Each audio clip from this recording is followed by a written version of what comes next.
mañana. Está con nosotros Germán Vega Lombardía, director de CMC Metales Preciosos. Germán, bienvenido, buenos días. Buenos días. Bueno, se habla mucho de manipulación en torno del precio del oro.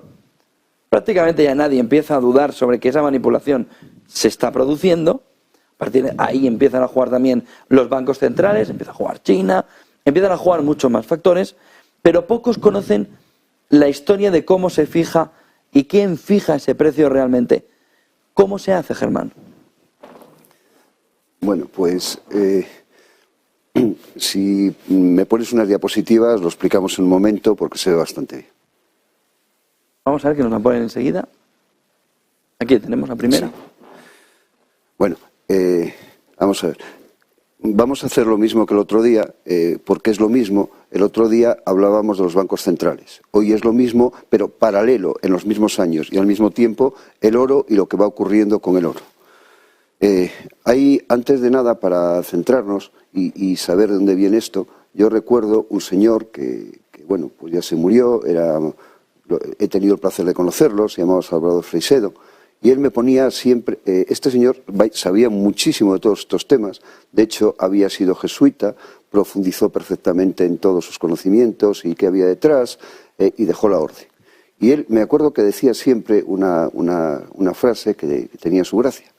Él decía que si entrábamos en una catedral y nos fijábamos en un capitel, podíamos pasar toda la vida estudiando el capitel, pero nunca tendríamos una visión global y conjunta de la catedral, porque la catedral era mucho más amplia que el capitel. Y eso es un poco lo que vamos a intentar hacer, verlo, qué pasa, qué ocurre, qué ha ocurrido con el mercado del oro, pero desde la catedral.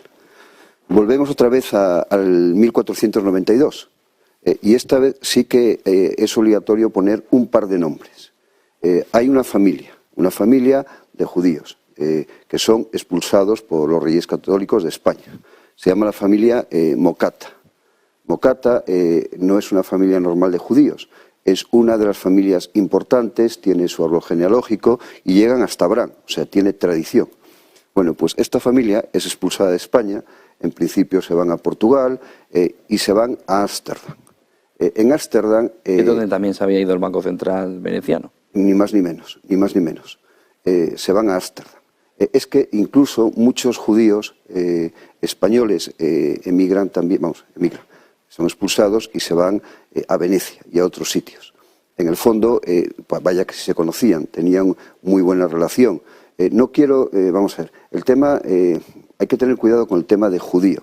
O sea, judío es simplemente una religión, no es una raza, ni nada por el estilo. Con lo cual, no creo que cuando alguien habla, pues yo que sé, de Amancio Ortega, sea relevante o no relevante que es cristiano o no. Con lo cual, porque hay personas que asocian a los judíos. No, son personas con nombres y apellidos que además tenían una religión. Y punto, pero no tiene nada que ver con la religión en sí. Bueno, pues esta familia va a Portugal. En Portugal también la Inquisición portuguesa los echa y terminan en Ámsterdam. En Ámsterdam, bueno, tenemos muy poquito tiempo, pero vamos a pasar directamente, como siempre. De Ámsterdam emigran a Londres. Y emigran a Londres justo en el 1671, esta familia. Es obvio que, claro, hombre, si mi bisabuelo pues hubiera sido español, lo hubieran echado los reyes católicos de España y demás, seguro que no me caía del todo bien, no España, que seguro que España la quería, pero los dirigentes, el imperio y todo lo relacionado con España. Eran judíos sefardíes. Bueno, pues se trasladan a Londres en el 1761. Se asocia con los de siempre, la Compañía de Indias Orientales, y crean, es curiosísimo, crean una compañía que se llamaba Mocata Bullion, ya Bullion, o sea, en el 1664 ya hablaban de bullion, como el oro que nosotros conocemos, de inversión, o sea, no yo que no sé dónde vivían en España, a lo mejor hasta en Córdoba, donde fuera, no eran orfebres, no, ya oro de inversión. Pasan los años y es curioso porque en 1684, que es lo que comentábamos, 10 años después se crea el Banco de Inglaterra. Hay unas cuantas asociaciones de esta familia y se crean varias empresas. 1787, una primera asociación importante, y la compañía cambia de nombre y empieza a llamarse Scotia Mocata. Scotia es los antecedentes del actual Banco Scotia. Bueno, no tenemos tiempo, con lo cual vamos a resumir mucho. ¿Y qué hacen ahí con la Compañía de Indias y demás? Intentan captar todo el oro del mundo. Y cuando digo todo, porque en aquellas épocas, recuerdo que una vez a Mocatta tiene tal relevancia que incluso va al Parlamento inglés y le preguntan que quién más comercia con oro. Él se queda pensativo y dice que él sepa nadie más relevante. Es su contestación. Es decir, un monopolio absoluto. Absoluto. Tan absoluto que se calcula que como mínimo más del 60% del oro mundial estaba, no por el mundo, en Londres, solo en Londres. Recuerda que ellos eran los del patrón oro, que el resto de Europa, España incluida, éramos patrón plata.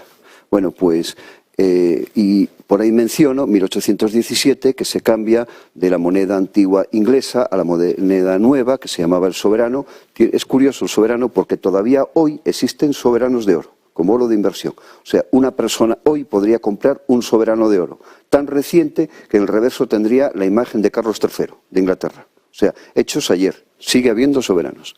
Bien, pero para conseguir el mercado del oro y ser monopolio, tiene que ser monopolio total. O sea, es curioso que, claro, para refinar el oro hace falta mercurio. Había dos sitios en el mundo donde se producía mercurio.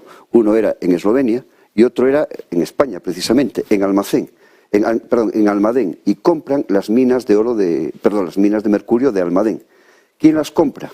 Las compra directamente una familia que trabajaba con ellos en los mismos bancos. Curiosamente, la familia Rothschild.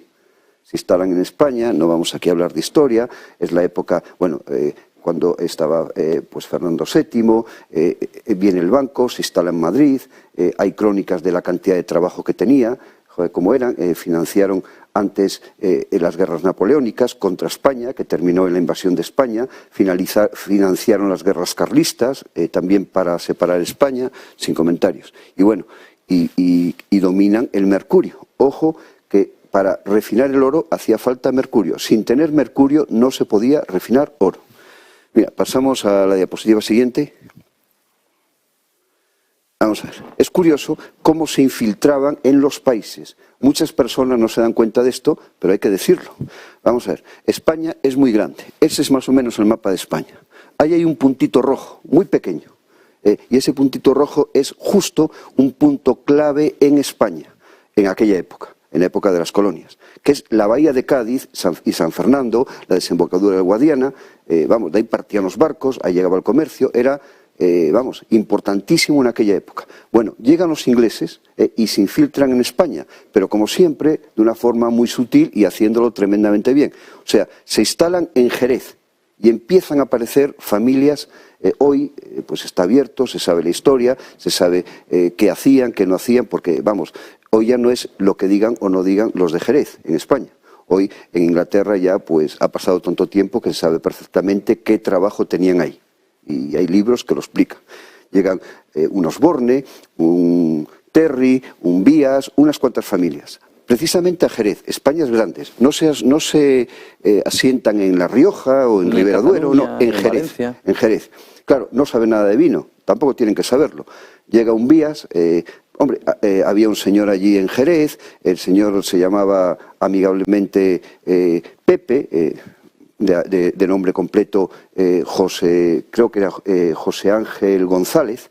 Bueno, pues el tal González se asocia con el Vías y tenemos González Vías. El tal José es el conocido hoy tío Pepe en cuestión. Claro, ese sí sabía de vino, pero el otro no. Bueno, y así. Bueno, esto es curioso para que claro, luego no me extraña que en un momento determinado, pues en la bahía de Cádiz, ahí en San Fernando, se estaba haciendo el proyecto del submarino y mil cosas, todo llegaba, todo se filtraba y todo llegaba por los servicios de inteligencia de la época a donde tenía que llegar. Mira, pasamos a la siguiente diapositiva. Esto mismo ocurre con otros países.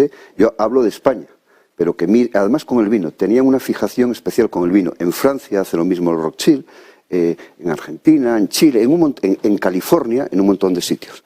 Claro, antes de nada, en aquel momento ya dominaban el oro de todo el mundo. luego decían que los españoles, o sea, tenían, primero se asocian con Portugal y llevan el oro de Brasil, cantidades muy importantes. Luego ya empieza la fiebre del oro. Aparece el oro en California, en Australia, en Sudáfrica, o sea, los que siguen siendo hoy todavía grandes productores de oro.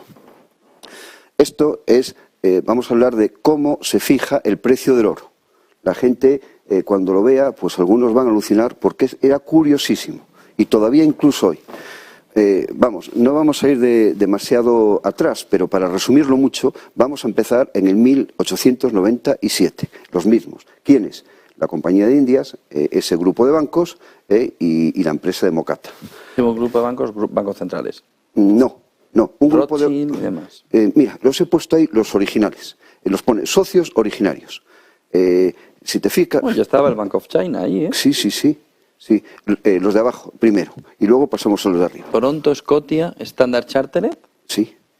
Morgan Stanley, Marex, Koch, JP Morgan Chase, Jane Street, Intel, INTL, FC Stone, Industrial and Commercial Bank of China. ¿A que no ha cambiado nada? Nada de nada. Bien. HSBC, Goldman Sachs, Coins and Things, Bank of Communication y Bank of China. Sí, no ha cambiado nada. Eso es un poco más reciente. Bueno, algunos han casado por el camino, ¿no? Hombre, algo, sí, algunos poder, ligeros cambios, pero en esencia lo de la catedral que decíamos antes, la idea. Bueno, vamos a una primera. Los ingleses son muy de la costumbre, no necesitan escribir demasiado las cosas. De hecho, su constitución cabe en 2 folios, o sea, son muy poquitas palabras. Y la costumbre para ellos hace ley y norma. Entonces, primero se juntan esos cinco grupos y presencialmente ellos fijan el precio del oro, así durante bastante tiempo. Luego, en 1919 ya sale algo que es muy, muy conocido todavía hoy, que es lo que llamamos hoy el phishing. Todavía la gente, cuando te dicen el precio del oro, te dicen precio phishing. Todavía hoy, es costumbre. Se dice phishing de mañana, phishing de tarde. O sea, presencialmente fijaban 2 veces al día el precio del oro, en función de,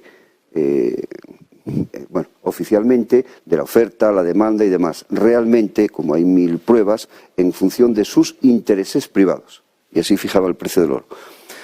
Seguimos avanzando un poquito, vamos a 1987, y bueno, hay un cambio importante. Eso de reunirse es un poco complejo y empiezan a hacerlo ya por teléfono.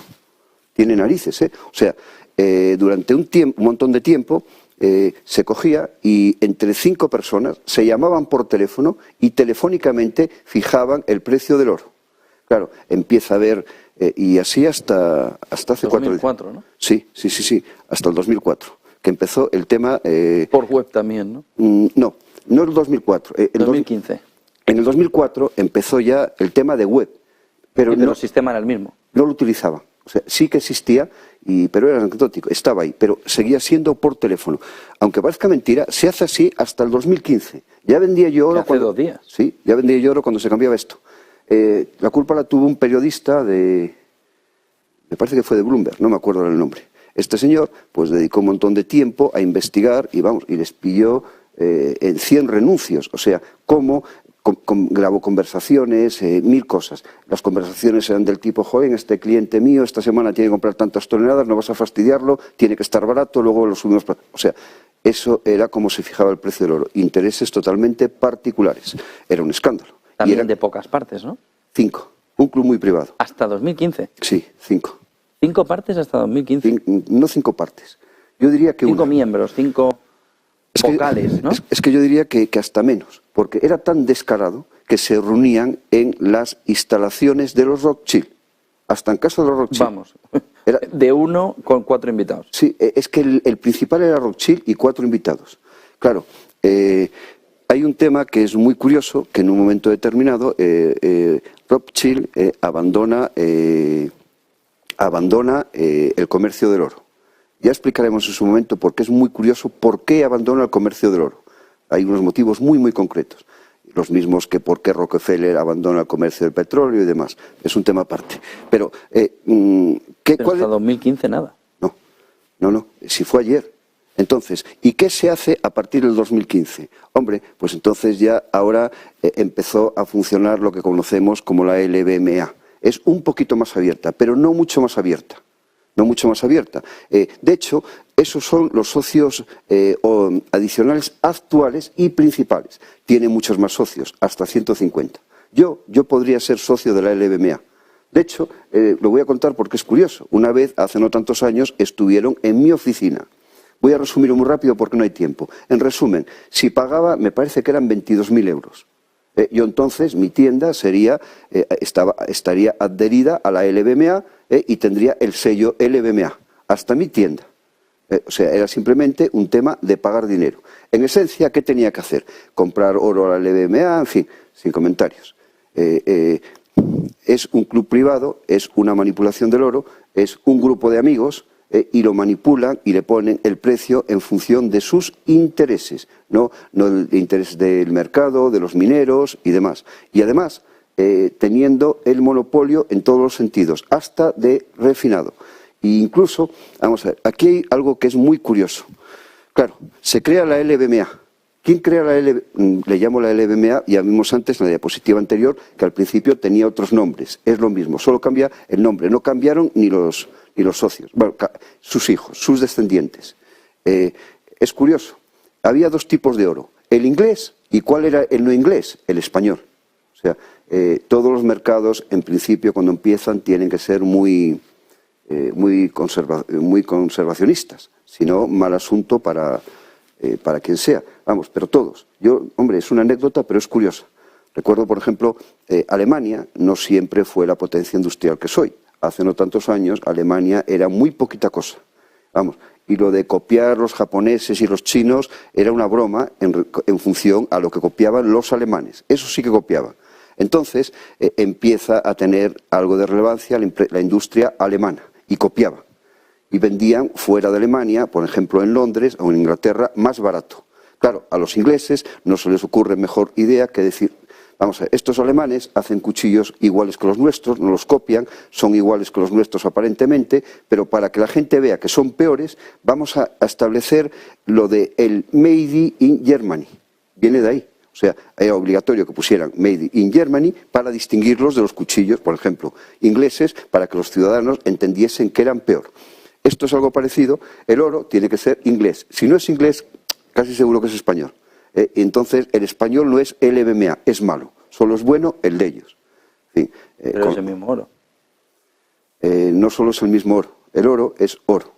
Y refinarlo lo hacían ya los precolombinos. No es un niño refina oro, no otro metal. Pero el oro, de hecho, en la naturaleza ya casi es... Cuando tú coges una pepita en un río, esa pepita de la máxima pureza, que es 24, ya puede tener 20, 22 quilates. O sea, ya es muy pura. Ya es más pura que un anillo. Y refinarla es muy fácil, con mercurio. Está tirado, lo haría cualquiera. No tenemos tiempo, pero un día hablaremos cómo se refina, que es curioso. Sí. Bueno, pues ese oro, si tú lo refinas, vamos a ver, yo ahora vendo oro. Técnicamente, algunas de las refinerías que vendo son LBMA. Si mañana los chinos pusieran debajo de mi tienda una tienda y vendieran oro de pureza 4/9, mal que me pese a mí y a quien sea, sería exactamente igual que el mío, ni mejor ni peor. Es un producto casi de laboratorio con ese grado de pureza. O sea, de 1000 partes son 999,9 oro, que va a ser mejor ni peor. Hablaremos con profundidad un día de qué estándares marca el LBMA para el oro y demás, que son bastante curiosos. Y bueno, pues para acabar, es que hay un tema que no sé, tendríamos que tener todos claro. Antiguamente, en la época de las colonias, había un término que tenía su gracia, era el de cipayo. O sea, ¿quién era un cipayo? Eran los indios o los hindúes que eran soldados de las colonias, o sea, sobre todo los británicos, algún portugués y algún francés, pero sobre todo los británicos. Entonces, decir la palabra cipayo hoy en día es como decir traidor, como decir que no obedeces a tus intereses, sino a los de tu enemigo y demás. Bueno, pues, joder, sin querer, media humanidad somos cipayos. Todavía esos soldados hindúes no se daban cuenta de que eran cipayos. y media humanidad hoy no nos damos cuenta de que somos cipayos. O sea, obedecemos a los intereses de un grupo o de un orden que no es precisamente el nuestro. Ya lo ves que no es en absoluto ni conspiración, ni leches, ni nada. O sea, el 1919 es el 1919, el 2004, el 2015, son años concretos, métodos concretos, y todo el mundo entiende que cojan y se llamen 5 personas por teléfono para fijar el precio del oro como mínimo a que no es ortodoxo. Y es como se fijaba. O sea, no, ni limpio. Bueno, y de hecho así está. Que luego se hayan adherido un montón de bancos más, un montón de personas más, pero que sigan teniendo relevancia los mismos, pues en el fondo es algo parecido. Sí que ha cambiado, para acabar, algo en los últimos años. O sea, ahora ya hay más consejos, ya hay más sitios, ya Singapur pinta algo y otros sitios. O sea, ya muchos mercados ya no... Hombre, ya eso de que les digan que el oro LBMA o el de ellos es mejor, hombre, pues... Ya no tragan con ello. Hombre, ¿cómo van a tragar? Si es obvio que no. Y además, es que era más grave. Solo podía operar en los mercados lo que entonces, y todavía se llama Good Delivery, que es el que tenía sus certificados LBMA. Si no, no podía operar en los mercados. Bueno, pues hoy puede operar en los mercados otro oro. Incluso hay... Acabamos. Pero para que veas el cinismo de la LBMA, de sus grupos y demás.